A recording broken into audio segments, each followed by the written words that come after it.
හරි. ප්‍රශ්නාංක 8නේ කරේ. හරි. 8 කරේ 9 වෙනි එකට 9. 2016 සමීකරණ ගාන. 2016 සමීකරණ ගාන. right. හරි ඊළඟ මේක බලන්න. හරි බලන්නකෝ. සමන් සිල්ලර වෙළඳ ව්‍යාපාරයක් පවත්වාගෙන යයි 16/3/31 දිනෙන් අවසන් වර්ෂය සඳහා කෙටුම්පත් ආදායම් ප්‍රකාශනයේ ලක්ෂ 6ක ලාභයක් වාර්තා කරයි. හරිද? මෙයා සිල්ලර වෙළඳ ව්‍යාපාරයක් කරගෙන යනවලු ලක්ෂ 6ක ලාභයක් වාර්තා කරලා තියෙනවා. 16/3/31ට කෙටුම්පත් මූල තත්ත්ව ප්‍රකාශයේ 50000ක මුදල් ශේෂයක් පෙන්නනවා. හරි. ආදායම් ප්‍රකාශයේ දැනට ලක්ෂ 6ක ලාභයක් පෙන්වන කෙටුම්පත් කියලා කියන දැනට ගණනය කරලා තියෙන ලාභය.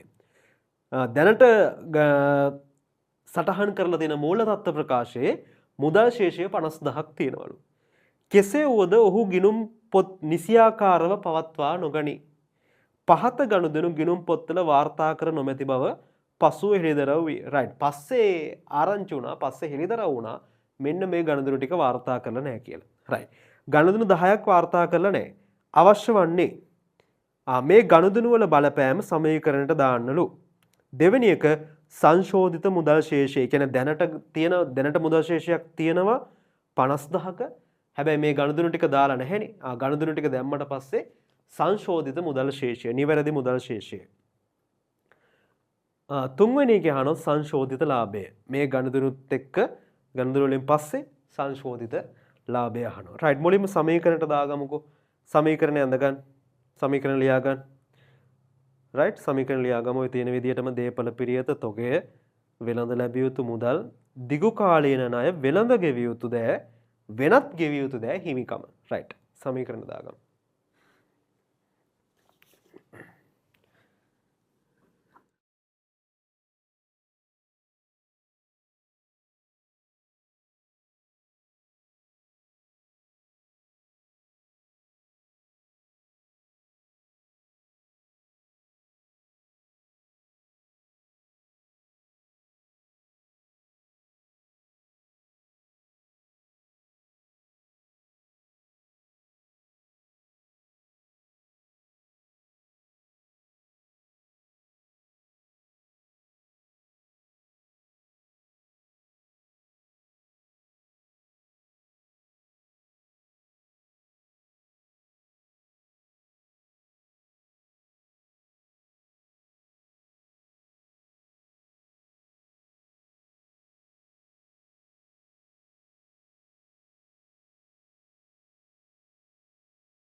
දේපල පිරියත දේපියෝ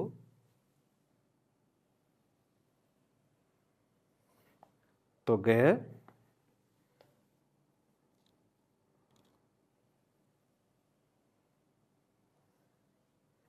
රයිට්. වෙළඳ ලැබිය යුතු දෑ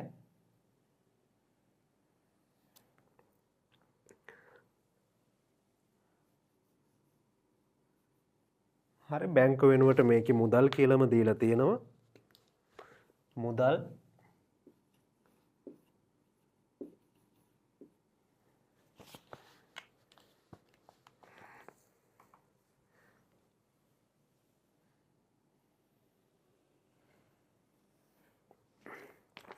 ඊට පස්සේ දිගු කාලීන ණය ඊට පස්සේ ටික පොඩ්ඩක් වෙනස් වෙනවා. ගිය කලින් ගානත් එක්ක දිගු කාලීන ණය වෙළඳ ගෙවිය යුතු වෙනත් ගෙවිය යුතු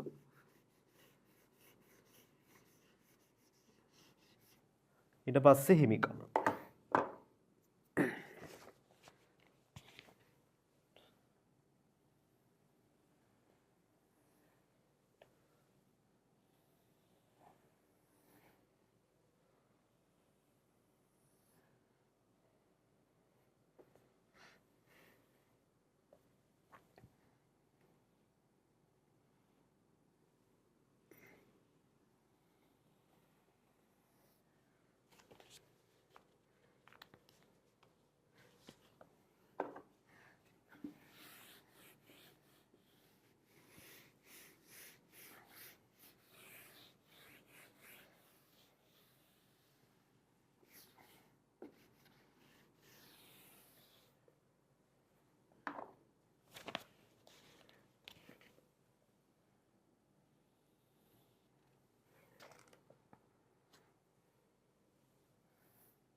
දිගු කාලීන ණය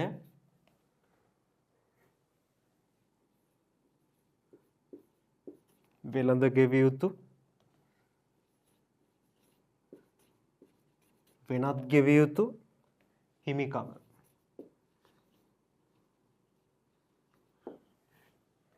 හරි.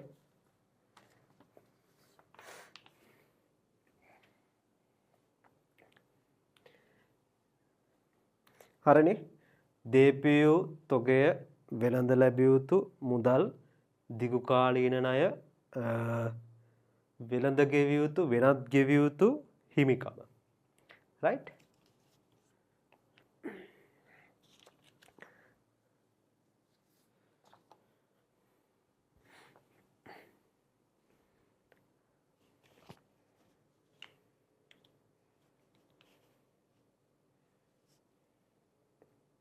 හරිද? හරිනම් ෆිට් එකක් දාන්න.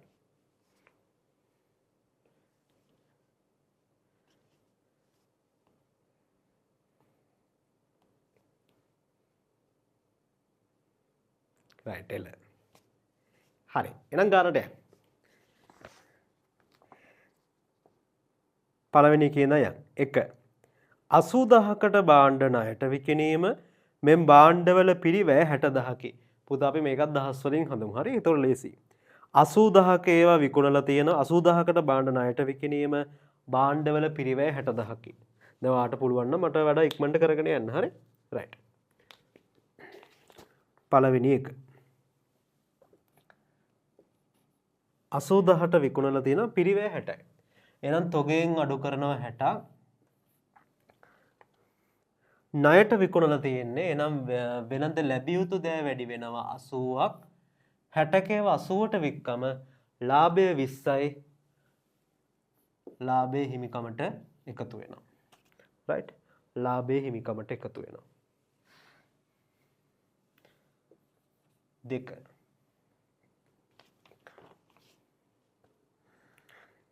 36000කට ණයට විකුණූ භාණ්ඩ ආපසු එවීම මෙම් භාණ්ඩවල පිරිවැය 30000කි. 36000කට ණයට විකුණූ භාණ්ඩ ආපහු එව්වා. මේ භාණ්ඩවල පිරිවැය 30000කි. right. ළමයි 36000ට විකුණුපු ඒවා ආපහු එවලා. හරි. එහෙනම් විකුණුම් වටිනාකම ණයගැතියන්ගෙන් අඩු වෙනවා. නෙමෙයි. විකුණද්දි ණයගැතියන්ට එකතු වෙනවා වගේම ආපහු එව්වම ණයගැතියන්ගේ විකුණුම් වටිනාකම අඩු වෙනවා. right. විකුණුවම තොගේ අඩු වෙනවා ආපහු එව්වම තොගයට එකතු වෙනවා. තොගයට එකතු වෙන්නේ තොගේ පිරිවැය. හරිද? 36000ක ණයට විකුණූ භාණ්ඩ ආපහු එව්වා. එතකොට ණයගැතියෝ අඩු වෙනවා. ණයගැතියෝ අපිට ආපහු එවන්නේ තොගයට එකතු වෙනවා තොගේ පිරිවැය. හරිද? right. ආපහු එව්වම පුතා මෙතන අලාභයි. දැන් විකුණුවම ලාභයි වගේම ආපහු එව්වම අලාභයි. අලාභය කීයද? කීයද මේ දෙක අතර වෙනස? 6ක් අලාභයි. එහෙනම් අලාභයේ හිමිකමෙන් අඩු කරනවා. අලාභයේ හිමිකමෙන් අඩු කරනවා. හරි. විකුණුවම ලාභයි ආපහු එව්වම අලාභයි. right.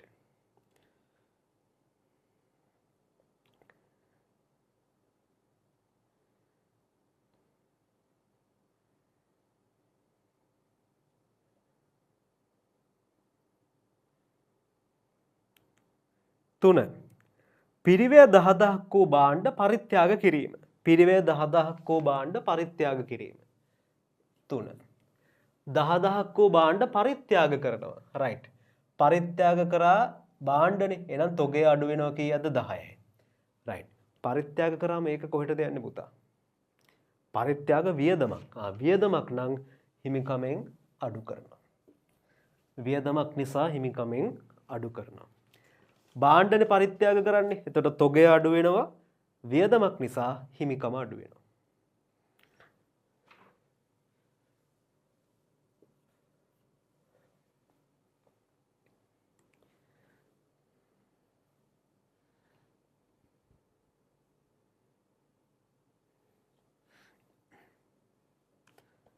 හතර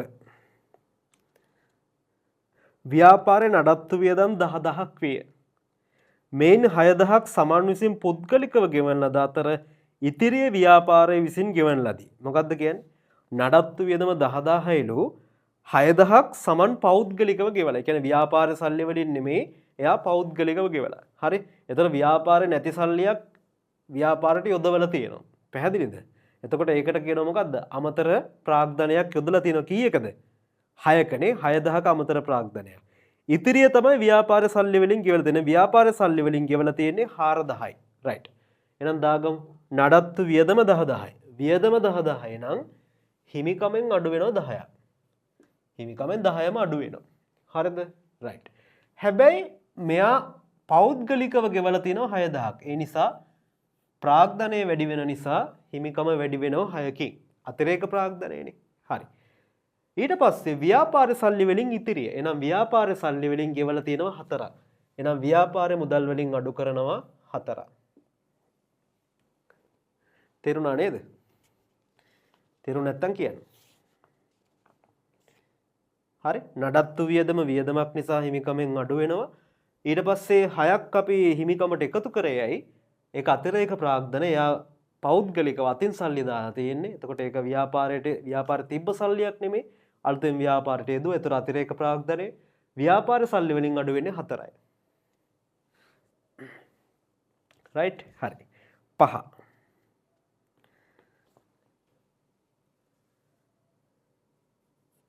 පස්වෙනි එක. 2015 7යි දී 12%ක වාර්ෂික පොලියකට ලක්ෂ 3ක බැංකු ණයක් ගැනීම පොලිය මෙතෙක් ගෙවා නොමැත. හරි. ලක්ෂ 3ක බැංකු ණයක් ගත්තලු පොලිය ගෙවලත් නෑලු. හරි. මුලින්ම බැංකු ණය ගත්ත එක වාර්තා කරමු. රයිට්. ලක්ෂ 3ක බැංකු ණයක් ගත්තම මොකද වෙන්නේ ළමයි? මුදල් වැඩි වෙනවනේ. හරි. මුදල් වලට එකතු කරගන්න 300ක්. මුදල් වලට එකතු කරගන්නවා 300ක්. රයිට්? හරි. බැංකු ණය කියන දිගු කාලීන ණය වැඩි වෙනවා 300කින්. මුදලුත් වැඩි වෙනවා, දිගු කාලීන ණයත් වැඩි වෙනවා. හරිද? රයිට්? ඒක තේරුණා. ඒක ලේසි, very easy. පට්ට ලේසි. හරි. ඊට පස්සේ මෙතන දිනවා පොලිය මෙතෙක් ගෙවා නොමැත. පොලිය ගණනය කරලා අපි මෙතන සටහන් කරන්න ඕනේ. හරි. පොලිය කොහොමද ගණනය කරන්නේ? ණය අරගෙන තියෙන දවස බලන්න. 2015 7යි 1. දැන් මේ සමීකරණ ගාන යන්නේ වර්ෂයකට. හොඳට බලන්න. වර්ෂයකට යහ යන්නේ. දැන් මේක කියනවා ගානේ උඩම ගත්තොත් තියෙනවා 16/3/31 අවසන් වර්ෂය. හරි. එනනම් සමීකරණ මේ ගාන යන්නේ වර්ෂයකට. ණය අරන් දින 7/1. රයිට්. 7/1 ඉඳලා අපි බලන්න ඕන කොච්චර කාලයක් අපිට තියෙනවද කියලා. මේ බලන්න. දැන් අපේ අවුරුද්ද පටන් ගන්න කවද්ද මෙතන? දැන් ඉවර වෙන දවස කවද්ද? 16/3/31 ඉවර වෙන්නේ. එහෙනම් පටන් ගන්න දවස කවද්ද? 2015 4/1. රයිට්. ණය අරගෙන තියෙන්නේ කවද්ද බලන්න. ණය අරගෙන තියෙන්නේ මෙදා 2015 7/1. රයිට්. එහෙනම් ඔයා බලන්න මෙන්න මේ කාලච්ඡේදය 7/1 ඉඳලා 3/31 වෙනකම්. මාස කීයයිද බලන්න. 7/1 ඉඳලා 3/31ට. කොහොමද ගන්නේ? 7/1 ඉඳලා බලන්න. 8/1, 9/1, 10/1, 11/1, 12/1, 1/1, 2/1, 3/1, 4/1 මාස 9ක කාලයක් තියෙනවනේ. හරි. එහෙනම් මාස 9ක්. මෙතනට මාස 9ක්. හරිද? එහෙනම් මාස 9ක පොලිය අපි ගණනය කරන්න ඕනේ. මාස 9කට පොලිය හොයන්න ඕනේ. කොහොමද මාස 9ක පොලිය ගන්නෙ? වාර්ෂික පොලිය අනුපාතය කීයද? වාර්ෂික පොලිය අනුපාතය දීලා තියෙනවා 112යි. හරි. එහෙනම් වාර්ෂික පොලිය ගණනය කරමු. 300ට 112ක් බලන්න. වාර්ෂික පොලිය එනවා. 300ට 112ක් කීයද? 36යි. හරි. වාර්ෂික පොලිය 36යි. හරි. දැන් මේක මාස 9ට ගන්න මොකද්ද කරන්නේ? මේ මෙතන මාස 12ක ගන්න තමයි වාර්ෂික කියලා කියන්නේ. එන එක මාසයක ගන්න මොකද්ද කරන්නේ? 36 12න් බෙදනවා. මාස 9ක ගන්න මේක 9න් වැඩි කරනවා. එතකොට බලන්න මාස 9ක පොලිය එනවා අපිට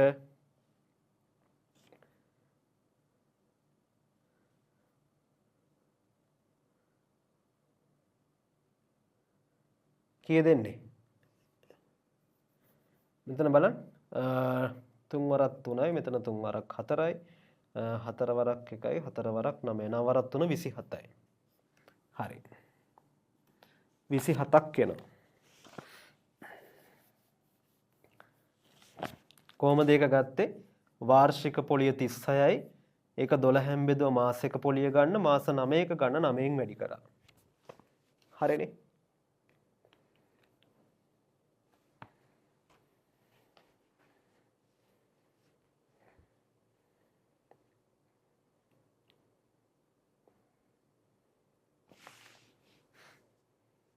හරි රයිට් ක්ලියර්ද ක්ලියර් තේරුණා හරි දැන් මෙතන ගානේ මොකද්ද බලන්න ඔය කියන්නේ වැඩි ගානේ මොකද්ද කියන්නේ කියලා බලන්නකො ගානේ කියන මෙහෙම එකක් පොලිය මෙතෙක් ගෙවා නොමැත හරි එහෙනම් පොලිය ගෙවලා නැත්නම් අපි මේක සටහන් කරගන්න ඕනේ හරි ගෙවලා නැත්නම් කොහොමද දාන්නේ වෙළඳ ගෙවිය යුතුද නෑ වෙළඳ ගෙවිය යුතු කියන්නේ ණය හිමි නෑ මේක වෙනත් ගෙවිය යුතු දෙයක් එහෙනම් වෙනත් ගෙවිය යුතු වැඩි වෙනවා කීයකින්ද 27කින්. හැබැයි පොලිය කියන්නේ පුතා වියදමක් නිසා හිමිකම අඩු වෙනවා 27ක්. එහෙමයි දාන්නේ.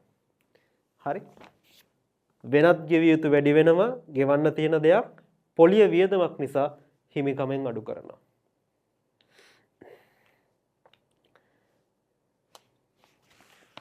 හරි.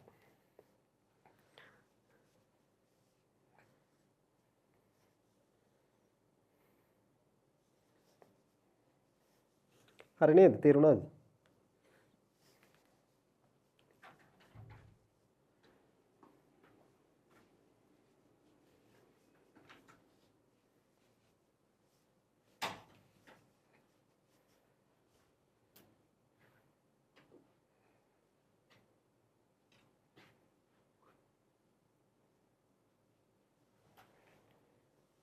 හරි 6 වෙනි එකට යනවා 6 16/3/31 දින 2,80,කට අත්පිට මුදලට ත්‍රිරෝද රථයක් ත්‍රිවිල් එකක් අරගෙන තියෙනවා හරිද අත්පිට මුදලට 6 වෙනි එක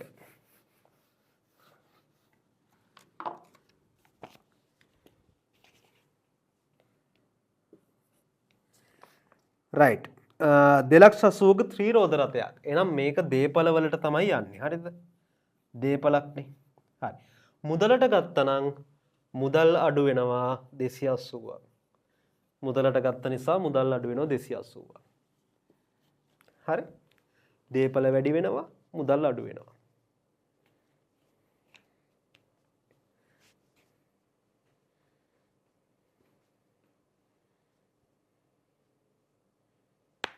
හරි ඒක very easy හරි 7 ණය ගැතියෙක්ගෙන් අයවිය යුතු 30000ක් ඔහුට ණය හිමියෙකු ලෙස ගෙවිය යුතු 50000කට එරෙහිව හිලව් කිරීම ඉතිරිය මුදලින් ගෙවන ලදී. හරි. ණය ගැතියෙක්ගෙන් ලැබෙන්න ඕන 30000ක් ඒ වගේම ඌට ණය හිමියෙක් ලෙස ගෙවන්න ඕන 50000කට කපනවා ඉතිරිය මුදලින් ගෙවනවා. එතකොට කීයක් මුදලින් ගෙවන්න ඕනේද? දැන් එයා අපේ ණය ගැතියෙක්. හැබැයි එයාට ව්‍යාපාරේ ණය 50000. එතකොට 30000ට 50000 කැපුවම තව ව්‍යාපාරය විසින් තව කීයක් ගෙවන්න ඕනේද? තව 20000ක් වැඩිපුර ගෙවන්න ඕනේ. රයිට්. එහෙනම් ඒක මෙහෙමයි දාන්නේ. හරි. ණය ගැතිය නැත්තම් වෙනද ලැබිය යුතු දෑ වලින් 30000ක් අඩු කරනවා. රයිට්. අපිට ඊට පස්සේ ණය හිමි නැත්තම් වෙනද ගෙවිය යුතු ප්‍රමාණයත් අඩු වෙනවා 50ක්. හැබැයි තව වැඩිපුර ගෙවන්න ඕනේ 20ක්. මුදල් වලින් අඩු කරනවා 20ක්. හරි. රයිට්. 8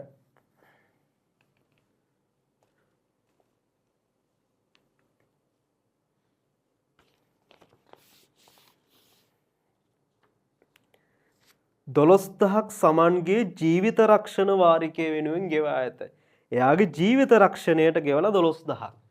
සමන්ගේ ජීවිත රක්ෂණය ව්‍යාපාර රක්ෂණය නෙමෙයි. එහෙනම් සමන්ගේ ජීවිත රක්ෂණය කියලා කියන්නේ මේක පෞද්ගලික වියදමක්. එහෙනම් ගැනිලි. හරි. 8 ගැනිලි. හරි. ජීවිත රක්ෂණ වාරිකය වෙනුවෙන් ගෙවා ඇත. එහෙනම් මුදල් වලින් අඩු කරන්න 12ක්. ගැනිලි නිසා හිමිකමෙන් අඩු කරන්න 12ක්. මුදල් වලින් අඩු කරන්න 12ක් ගැනිලි හිමිකමෙන් අඩු කරන්න 12ක්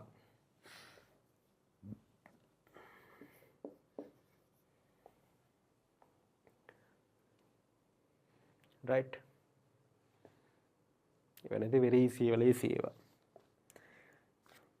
9 ගණදුණු අංක 1ට අදාළව ලැබිය යුතු මුදල 5%ක වට්ටමක් අඩු කිරීමෙන් පසු ලැබීම 9 ගණදෙනු අංක 1ට අදාළව. හරි. ගණදෙනු අංක 1ට අදාළව ලැබෙන්න තියෙනවා 80ක්.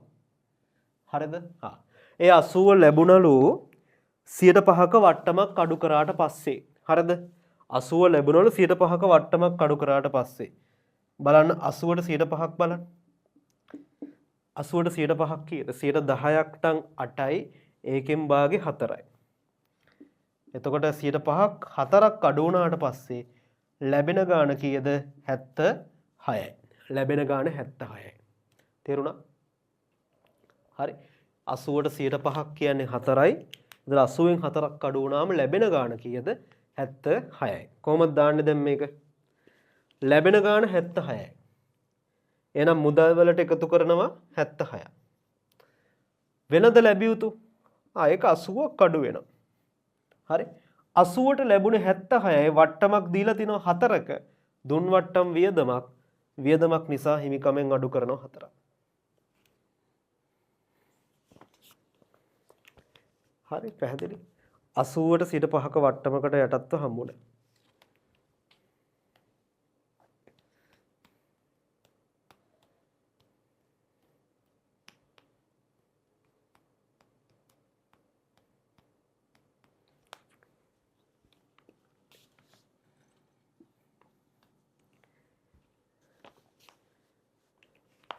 හරිද?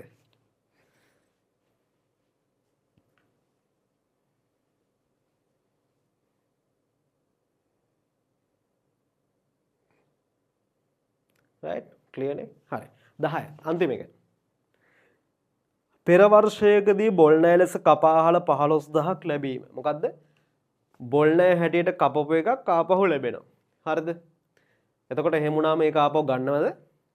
ගන්නවා. හරිද? right දැන් බොල් ණය කියන්නේ මොකද්ද? බොල් ණය කියලා කියන්නේ අපි හිතනවා ණය ගැතිය සල්ලි ගෙවන්නේ නැහැ. ඒ නිසා අපි ඒක කපලා දානෝනේ. දැන් අපිටත් එහෙම වෙනවා සමහරලාට නේ. හරිද? අපෙන් කවුරු ණයක් ගත්තම සමහරලාට අපි ඒක දෙන්නේ නැතු වුණාම අපි ඒක හිතෙන් අත්හැරලා දානවානේ. හරි? දැන් ව්‍යාපාරවලත් එහෙමයි. ඒක කපලා දානවා වියදමක් හැටියට. හැබැයි ඒක ආපහු ලැබුණොත් වාර්තා කරනවා. දැන් ඔයා හිතෙන් අත්හැරලා හිටියට මුගෙන් මේ ණය ලැබෙන්නේ නැහැ කියලා. හැබැයි සමහරට ලැබුණොත් ආයි ගන්න නැද්ද? ගන්නවනේ. හරි. අන්න ඒ වගේ තමයි. බොල් ණය හැටියට කපලා තිබ්බ එකක් මෙන්න ලැබෙනවා. හරි. 10යි. ලැබුණා නම් ආ දන්නවා ලැබුණම මුදල් වලට එකතු කරනවා. කීයද ගාණ? 15000යි. මුදල් වලට එකතු කරනවා 15යි. right. බොල් ණය අපි බොල් ණය ලෙස කපා හරිද්දී ඒක වියදමක්. හැබැයි ඒක අපිට ආපහු ලැබුණම ආදායමක් වෙනවා. එහෙනම් ආදායමක් නම් හිමිකමට එකතු කරනවා 15ක්. right. එහෙනම් ආපසු ලද්ද බොල් ණය කොහොමද දාන්නේ? මුදල් වලට එකතු කරනවා ආදායමක් නිසා හිමිකමට එකතු කරනවා. හරි? right. එච්චරයි. ඔන්න ගනුදෙනු 10 දැම්මා. ගනුදෙනු 10 දැම්මා. ඊට පස්සේ මේක අහනවා සංශෝධිත මුදල් ශේෂය. සංශෝධිත මුදල් ශේෂය. right. ගාණේ අපිට උඩ කිව්වා මූල තත්ත්ව ප්‍රකාශය මෙන්න මෙහෙම මුදල් ශේෂයක් තියෙනවා. හැබැයි මේ ගනුදෙනු ටික සටහන් වෙලා නැහැ. right? හරි. එහෙනම් මේ ගනුදෙනු ටිකෙන් පස්සේ අපි මුදල් ශේෂය හදා ගන්න ඕනේ. හරි. එහෙනම් මේ ගනුදෙනු වල බලපෑම පුතා මට පොඩ්ඩක් එකතු කරලා කියන්න. හරිද? මේ ගනුදෙනු වලින් පස්සේ මේ ගනුදෙනු ටිකෙන් පස්සේ මුදල් වල බලපෑම බලන්න කීයද කියලා. right? එකතු කරලා දාන්න chat එකේ. මේ ටික එකතු විතරක් දාන්න. chat එකේ දාන්න.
කීයද මේ ගනුදෙනු වල විතරක් බලපෑම කීයද 75යිද right 75යි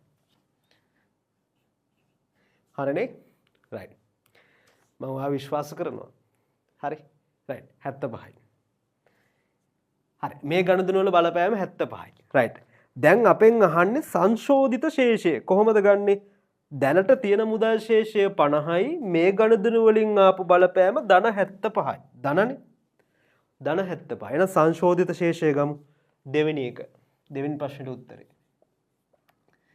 දැනට තියෙන මුදල් ශේෂයට අපි කියනවා කෙටුම්පත් ශේෂය කෙටුම්පත් මුදල් ශේෂය 50යි හරිද ඊට පස්සේ ගනුදෙනු වලින් වූ බලපෑම 75යි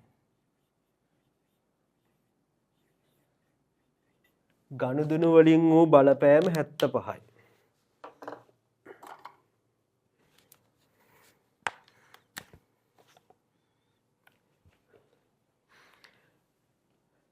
ගනුදෙනු වල බලපෑම 75යි හරිද එහෙනම් ගන්න උත්තරේ සංශෝධිත ශේෂය 125යි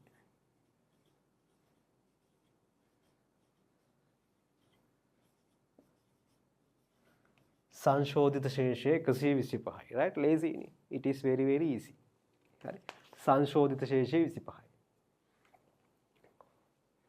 25 නෙවෙයි 125යි හරි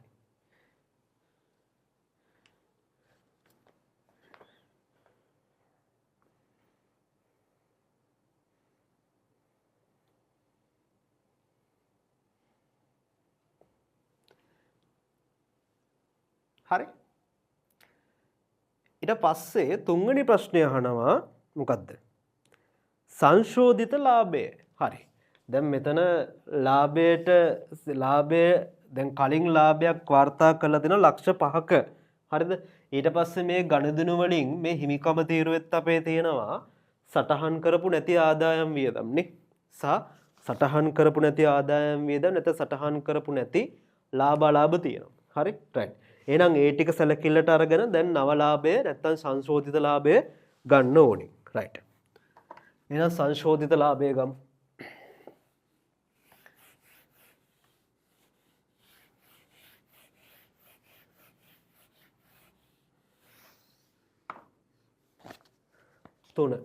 තුන්වෙනි එකට උත්තරේ.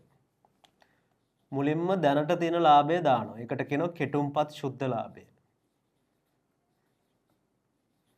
කෙටුම්පත් ශුද්ධ ලාභය. right. ඊට පස්සේ මේ ගනුදෙනු වලින් ලාභයට එකතු වෙන දේවල් තියෙනවා.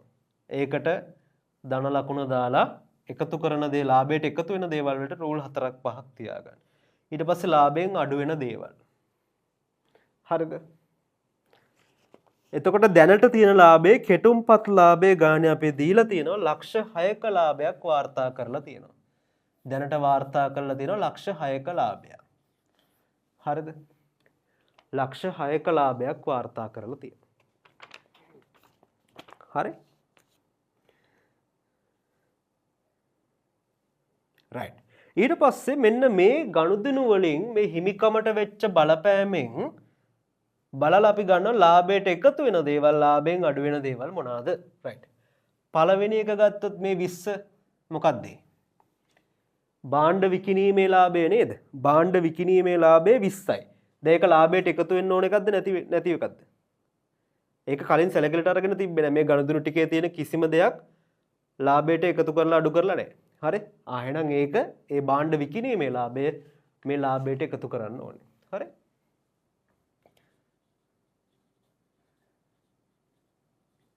එහෙනම් ඒ 20 එකතු වෙනවා. භාණ්ඩ විකුණුම් ලාභ 20යි. ඊළඟට මේ 6 මොකද්ද? 6. භාණ්ඩ ආපසු එව්වම මෙතන ලාභය අඩු වුණා නේ. හරි. එතකොට අපි දාමු දල ලාභය කියලා දාමු දල ලාභය අඩු වීම.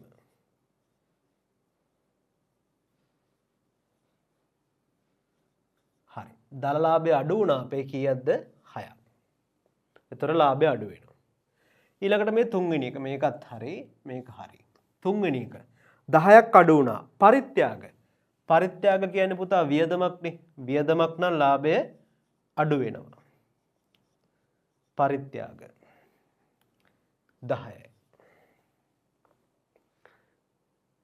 ඊළඟට මේ 10 මොකක්ද? නඩත්තු වියදම්. නඩත්තු වියදමත් ව්‍යාපාරයේ වියදම. එහෙනම් වියදමක් නම් ලාභය අඩු වෙනවා. නඩත්තු වියදම් 10යි.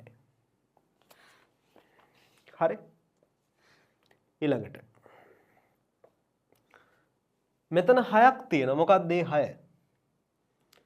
ඒ අමතර ප්‍රාග්ධනයනේ. ඒක ගන්නෙ නෑ. ප්‍රාග්ධනය ලාභයට එකතු වෙන්නේ. ලාභයට එකතු වෙන්නේ මොනවාද?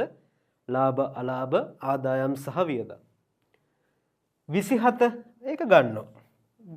මොකද්ද? පොලිය. ලාභය අඩු වෙනවා. පොලිය වියදමක් ලාභය අඩු වෙනවා.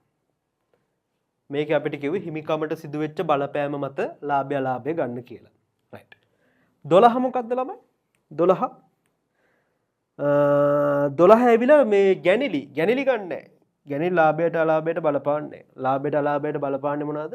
ලාභයට බලපාන්නේ මොනවාද? ලාභ අලාභ ආදායම් සහ වියදම්. 4 මොකද්ද? 4ක් අඩු වෙලා. දුන් වට්ටම්. දුන් වට්ටම් වියදමක් ඔන්න ඕක ගන්නවා.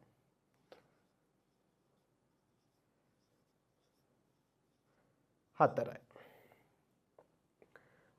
15 ඒකත් ගන්නවා. මොකද්ද? ආපසු ලද බොල් ණය.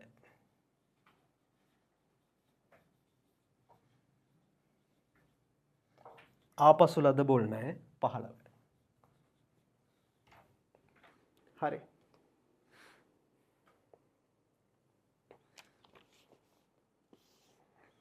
රයිට්. දැන් සංශෝධිත ලාභය ගමුද? සංශෝධිත ලාභය. මේ 20යි 15යි එකතු කරන්න එතකොට 35යි. එතකොට 635යි. වියදම් නැත්තම් අලාභ මේ කීයක් අඩු වෙනවද බලන්න. 6යි 7යි 13යි 13යි 4යි 17යි.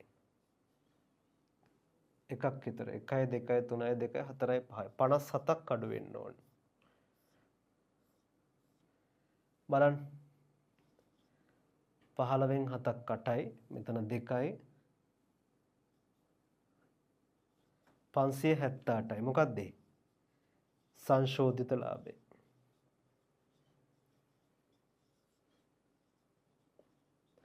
සංශෝධිත ලාභය 578යි. ලියා ගන්න. 578යි.